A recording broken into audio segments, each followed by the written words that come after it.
Namo Sang Hyang Adi Budaya, Namo Buddhaya. Bapak Ibu, sahabat-sahabat sedharma yang berbahagia, apa kabarnya?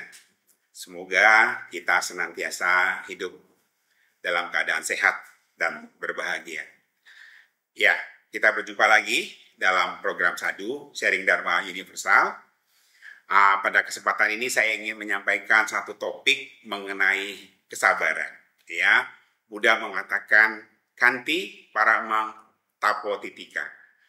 Kesabaran adalah cara melatih diri yang terbaik. Kanti, kesabaran. Parama, beyond, ya, lebih, melebihi. Tapo, tapa, melatih diri, bertapa. Ya, Kanti Paramang Tapotitika, kata Buddha. Kesabaran itulah cara melatih diri yang terbaik.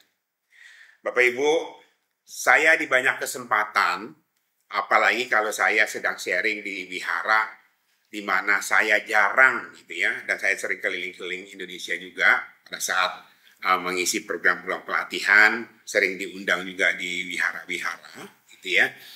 Itu banyak wihara-wihara yang baru pertama kali saya kunjungi atau jarang-jarang lah baru datang lagi gitu ya.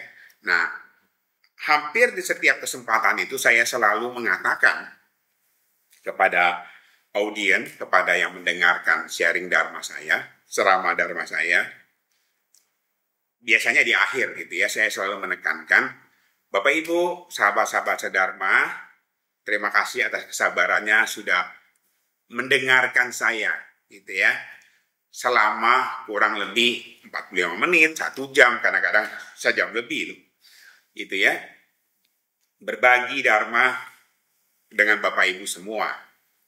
Dan bayangkan saya melihat bahwa Bapak Ibu semua di sini penuh kesabaran, hampir tidak ada yang keluar dari ruangan ini, ada yang keluar hanya untuk sekedar buang air kecil dan kemudian kembali lagi. Bapak Ibu mungkin tidak mengenal saya, gitu ya, mungkin baru mengenal saya.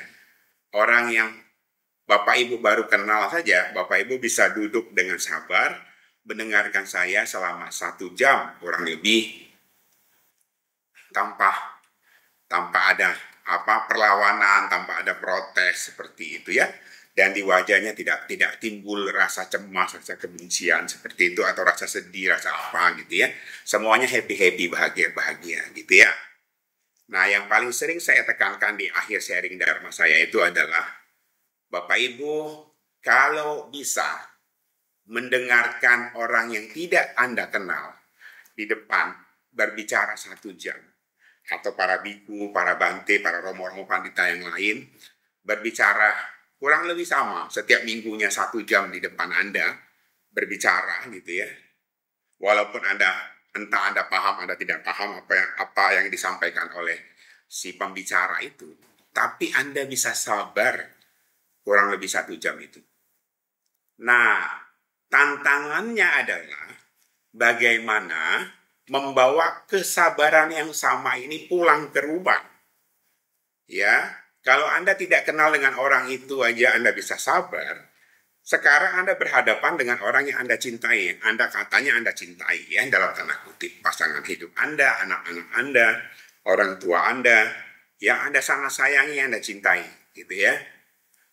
Bisakah Anda juga, Bapak Ibu semua, bisakah kita juga bersabar seperti sedang mendengarkan para pandita, para biku berceramah di depan bakti sala ya. Kalau Anda bisa bertahan 1 jam mendengarkan mereka, bisa Anda bertahan mendengarkan pasangan hidup Anda, orang-orang yang mencintai Anda itu sedang berbagi dharma. Anda tahu ya maksudnya berbagi dharma ya. Di rumah itu adalah dharma sejati real gitu ya. Kalau Anda Bapak Ibu teman-teman mendengarkan saya di acara ini satu ini, kemudian Anda juga mendengarkan dharma di wihara-wihara, itu yang berbicara itu para romonya, para bikunya gitu ya. Itu kan mengajarkan dharma yang teoritis. Ya. Mereka hanya memberikan ilmu-ilmu dharma yang teoritis saja, yang bukan praktis. yang bukan praktek. Prakteknya apa? Prakteknya yang Anda lakukan sehari-hari. Salah satu yang paling sering Anda lakukan, yang paling sering kita ketemu itu adalah orang-orang yang ada di rumah kita itu ya, yang juga sering berbagi dharma dalam pengertian mungkin tanda kutip ya, yang mereka juga curhat, yang mereka kadang-kadang juga emosi, keluar kata-kata yang mungkin juga kurang pas bagi kita gitu ya. Nah, inilah praktek dharma yang sesungguhnya Bapak Ibu. Ya, bagaimana kita bisa kalau kita tidak kenal dengan orang lain gitu ya, tidak kenal dengan pembicara, tapi kita bisa sabar menunggu 1 jam. Kalau dengan orang yang kita cintai di rumah kita, bisa nggak kita bertahan untuk mungkin 10 menit, 5 menit gitu ya, untuk mendengarkan mereka bercerita, mendengarkan mereka berkeluh kesah, mendengarkan mereka curhat gitu ya. Karena setiap orang, everybody, kita ini punya masalah ya, kita ini punya penderitaan kita masing-masing, dan kita, kebanyakan dari kita ingin berbagi gitu ya, ingin rilis penderitaan itu dengan salah satunya adalah bercerita dengan orang-orang yang yang kita anggap mencintai kita gitu ya. Nah, ini tantangan yang terbesar dari kita adalah seperti itu Bapak Ibu. Terkadang justru kita sering gagal untuk bersabar gitu ya. Kalau di rumah, kalau ketemu dengan anak-anak kita, ketemu dengan pasangan hidup kita, ketemu dengan orang tua kita yang mereka sedang ingin berbagi dengan kita tidak memunculkan kesabaran yang sama seperti yang kita lakukan pada saat kita ada di wihara, pada saat kita mendengarkan dharma selama 1 jam itu tadi, ya. Padahal itulah dharma sesungguhnya, praktek nyata yang harus kita jalani. Itulah latihan kesabaran yang sesungguhnya, Bapak Ibu. Latihan kesabaran kalau hanya mendengarkan para biku, para pandita berceramah di wihara selama 45 menit 1 jam, Anda sabar, itu mungkin praktek yang baik tentunya, tapi itu praktek yang tidak terlalu istimewa gitu ya. Tetapi kalau Bapak Ibu bisa mempraktekkan hal yang sama ini di dalam keluarga Anda masing-masing, di rumah Anda masing-masing, nah inilah praktek yang sesungguhnya, yang walaupun tidak gampang, ini harus Anda lakukan, ya, harus Anda lewati. Kalau Anda ingin menciptakan keluarga yang sejahtera, bahagia, ya, di dalam rumah tangga Anda harus bisa, ya, belajar bahasa dari Venerable Thich Nhat Hanh. Saya sering sekali mengutip beliau ya, karena saya menganggap beliau adalah guru saya yang terbaik karena melalui buku-bukunya yang sangat luar biasa. Beliau mengatakan kita itu harus belajar mendengar secara mendalam, kemudian berbicara dengan penuh cinta kasih. Jadi kita mulai dengan 2 telinga kita ini, ya, mendengar secara mendalam. Jangan kita menjadi berbalas pantun gitu ya, saut menyaut gitu, tapi kita tidak memahami apa esensi yang disampaikan oleh orang lain kepada kita. Jadi kita harus mendengarkan dulu, menggunakan indera telinga kita ini dan juga mata kita, ya, sepenuh hati gitu ya, untuk mendengarkan apa yang ingin disampaikan oleh orang-orang yang kita cintai tadi, ya. Nah, setelah kita mendengarkan secara dalam dan mulai memahami apa yang ingin disampaikan, kita berbicara dengan penuh cinta kasih. Ya, jadi ada dua kata kunci yang luar biasa ya. Mendengarkan secara mendalam, berbicara dengan penuh cinta kasih.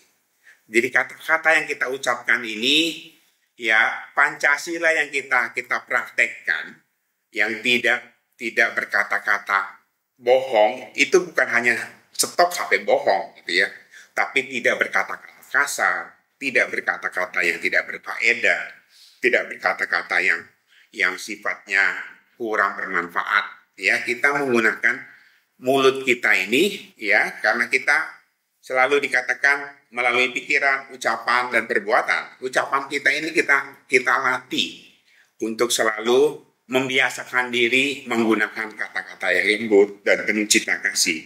Apalagi kepada orang-orang yang kita cintai, ya.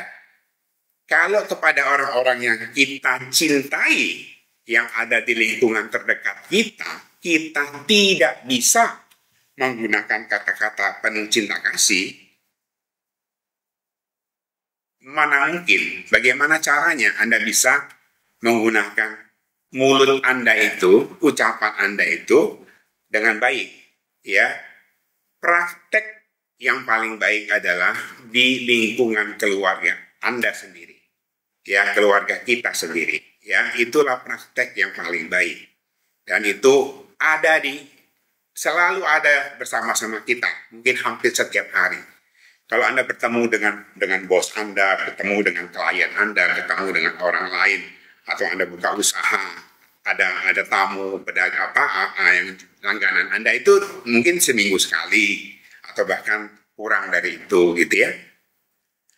Tetapi dengan keluarga inti Anda pasti bertemu setiap saat. Jadi, manfaatkanlah praktek Dharma sesungguhnya dalam rumah Anda itu untuk Anda bisa menggunakan pikiran Anda, ucapan Anda, ya, kita lah ya, saya juga termasuk ya, pikiran kita, ucapan kita, dan tindakan badan jasmani kita ini dengan sebaik-baiknya. Dengan begitulah maka kita bisa mempraktekkan yang disebut Buddha itu Kanti Paramang Tapo Titika. Ya, semoga Bapak Ibu semua, kita semua bisa praktek kesabaran ini dengan baik dan kita bisa menerapkannya di dalam kehidupan kita sehari-hari. Semoga kita semua maju di dalam Dharma, semoga kita semua berbahagia, semoga bermanfaat. Sampai bertemu lagi. Sabe sata bawantu sukitata, semoga semua makhluk hidup berbahagia. Sadu, sadu, sadu.